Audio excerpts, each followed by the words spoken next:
Good morning, Liberty North Eagles, and happy Tuesday. I'm Brent O'Leary. And I'm Caroline Utes. Today is Tuesday, October 16th.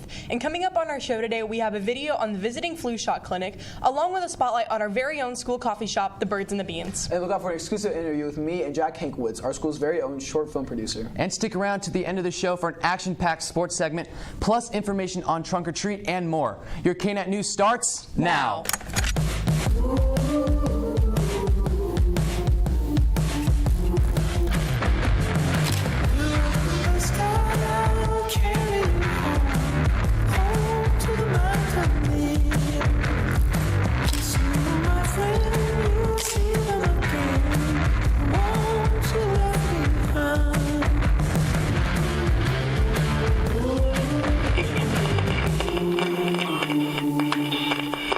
It's that time of the year again when the leaves change colors here, and at school, people start turning a sickly green.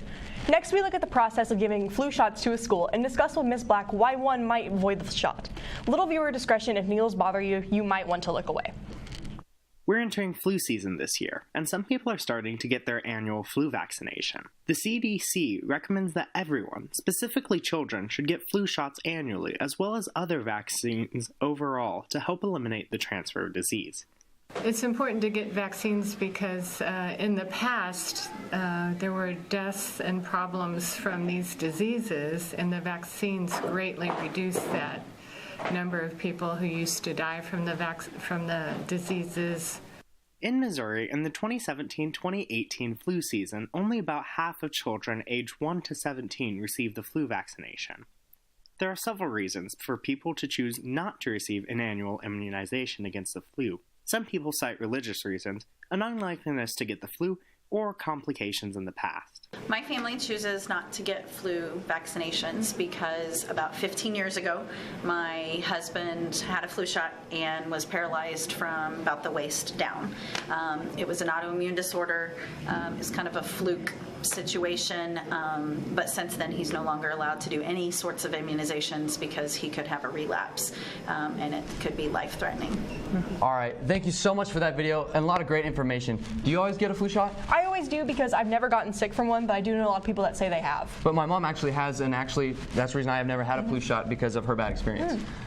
All right, Black Students United's second annual Trunk or Treat will be having candy, music, face painting, and much more. Make sure to dress up if you'd like to be a part of the costume contest as well. This all goes down on October 25th from 5 to 7 p.m. And please meet in the parking lot if you'd like to join. Now, Caroline, are you going this year? I will be going this year because unfortunately I did not get the chance to last year. Me too, and it sounds like a lot of fun, and I certainly can't wait. Yep. North Nation Grace Livia is here in the corner, so let's go to her. Hey North, I'm Grace Livia. On a cold October morning, we all want a hot beverage to wake up. For some of you that might be Starbucks, but others Quick Trip. But here at North, it's the Birds and the Beans. They serve over 5 different kinds of beverages and have many different flavors. I went on the scene to learn more about them. Here at the Birds and the Beans, you can get coffee, hot chocolate, and much, much more. I'm Grace Livia, and let's go see what else the coffee shop has to offer. This is the Birds and the Beans. The coffee shop is the vocational prep classes here at Liberty North. They work here to learn, job skills. And we serve hot coffee, hot tea, hot chocolate, hot cappuccino, iced coffee, iced cappuccino. We have several different flavors. And please come and try us out. My favorite thing to get here is hot chocolate. I actually just love their Black Eagle brand coffee every day. It's the best. Well, last year they had like the s'mores frappuccino or mocha, whatever they had, and that was my favorite. Birds and the Beans is the place to go to get yourself a coffee before school or during first hour. All right, thank you very much. And if you're a big coffee drinker like Caroline, I know you love the Birds and the Beans. I do. I always get a cappuccino. It is my favorite thing. And I'm not big on coffee, but I always get a hot cocoa there, and it's still very, very good. And we'd like to congratulate Liberty High School seniors Tyson Parco and Delaney Tarpley, and Liberty North seniors Thaddeus Acha, Daniel Harper, and Madeline Severe on being identified as National Merit semifinalists. The National Merit Scholarship Program is a highly competitive academic competition that includes several requirements to advance. And from all of us here at Liberty North, we want to wish these students the best of luck in the next round of competition and congratulate them on this huge achievement. Now moving on to weather. How is it looking today, Dalton? Thank Thank you, Caroline. I am Dalton, and I am here with your week's weather forecast. Today, it's sunny with 10% a chance of rain. The high will be up in the 60s throughout the week, and it has the chance of getting as far as 40 degrees on Saturday. For the rest of the week, we will see mostly sunny weather. This has been your week's forecast. Now over to Zach and Garrett with your sports report. So nice to finally see the sun again after a long week of rain. Yeah, for sure, Zach. And what's up, North Nation? I'm Garrett Lynn. And I'm Zach Klug. And as the fall season is beginning to wind down, the postseasons are just starting up. So we have a lot to cover in sports today. This is really the start of the season for many of our programs where it is win or go home. Everything is on the line. You know, these games are really intense, and this has to be one of my favorite times of the year. Yeah, I completely agree with you, Zach. And it's just so much fun seeing all the added pressure and intensity and seeing kids step up to the challenge. It's just great to see. Yeah, these are where all the great games begin. Speaking of postseason, football is approaching district play as they only have one regular season game left until it begins. Yeah, they're beginning to transition into postseason mode, and they had a game last Friday as they battled Lee Summit at our very own Zaxby Field. Yeah, that's right, Garrett. It was a great game all the way throughout. Quarterback Jake Van Dyne completed 15 of his 16 passes, with his lone incompletion being on the last play where he kind of tossed it up there. But the Eagles did follow the Tigers 34-30 as the Tigers scored a touchdown with just 17 seconds left, ultimately putting them over the edge. Yeah, it was a heartbreaking loss, and our Eagles look to bounce back at Park Hill South this Friday at 7, and the theme for that game will be Halloween, so be sure to wear your black and orange. Yeah, let's hope they do. Now let's dive on into a swim interview with Elena, who has a couple of the boys swimmers here in the studio. Thanks, Zach. The boys swim team's done really well this year. We got 4 guys going to state, and I'd say our chances are looking pretty good. I'm Landa Gorton, and I'm here with Drew Sprugel and Adam Bossy, 2 of our state qualifiers. So you 2 have had a pretty good season this year. Adam, you qualified for the 100 and the 200, and Drew, you placed in several meets, and you're both on the 400 free relay team. So is there anything that you guys have changed mentally or physically over the season to help you handle state or conference? Yeah, so during practice we start doing taper, and what that is we swim, start swimming less and less, and we do more sprint sets really to get our heart rate up, and just practicing for conference. I know there's a lot of pressure going into state. I mean, the underclassmen are looking up to you, and the whole team kind of has its eyes on you. How are you handling the pressure? Yeah, just trying to get into that racing mindset and trying to stay calm and just set a good example for the underclassmen and just try to teach them, when they get up there, how to handle things.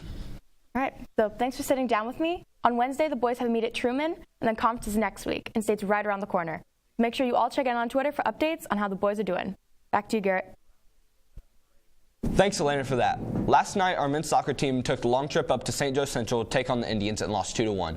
Dylan Posada-Caro scored the lone goal and shared how the field conditions impacted the game. I just feel like the field was really muddy, and we couldn't play the way we usually play. Fast soccer.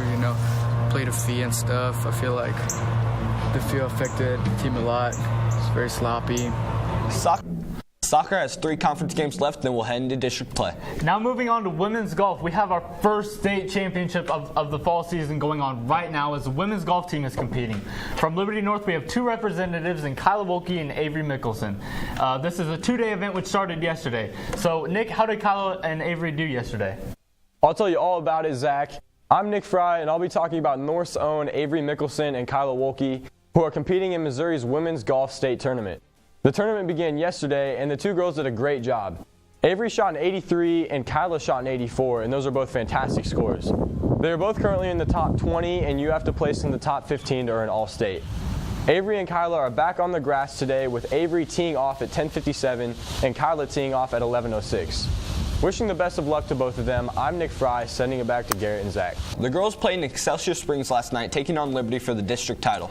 The girls did end up losing 11-3, finishing their season as district runner-ups. Congratulations on a terrific season, girls. And a big thank you to all the seniors who put in all the hard work that they put into our program for the past 4 years. Thank you for everything. I'm Garrett Lynn. And I'm Zach Klug, and this has been your North Nation Sports Report. Thanks, Zach and Garrett. I'm here with Jack Kay. Many of you might know him as the man behind the KNET Live Tips series. Before I get too much into detail, let's check out this trailer. Having a son with loud man syndrome is no laughing matter. It affects my life in a variety of ways. I think the biggest one is out in public, though. The symptoms start to show up around ages 7 or 8 when puberty begins. Do you know what it's like to have your kid just not shut up? Now, I don't know if you can ever get used to that.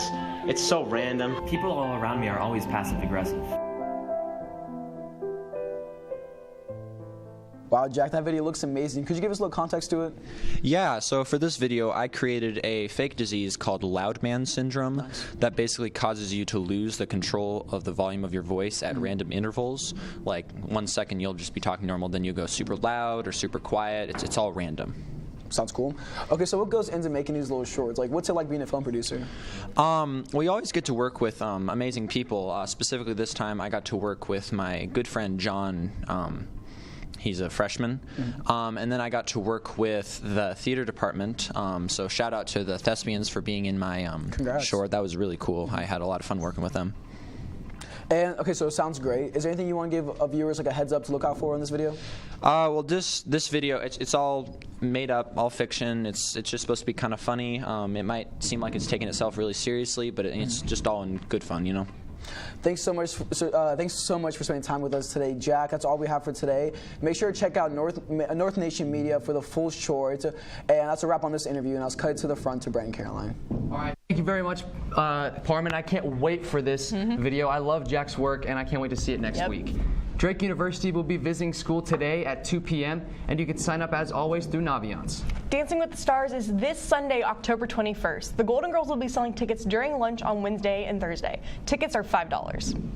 And you're actually a Golden Girl, and you've actually won the event before, so it should be cool. And you want to repeat, right? I do. It's certainly a lot of fun, and it's one of our biggest fundraisers of the year, so make sure to come out and support. For sure. Thank you all for joining us on another day of KNET. We'll be back tomorrow, but until then, we'll catch you on the north side.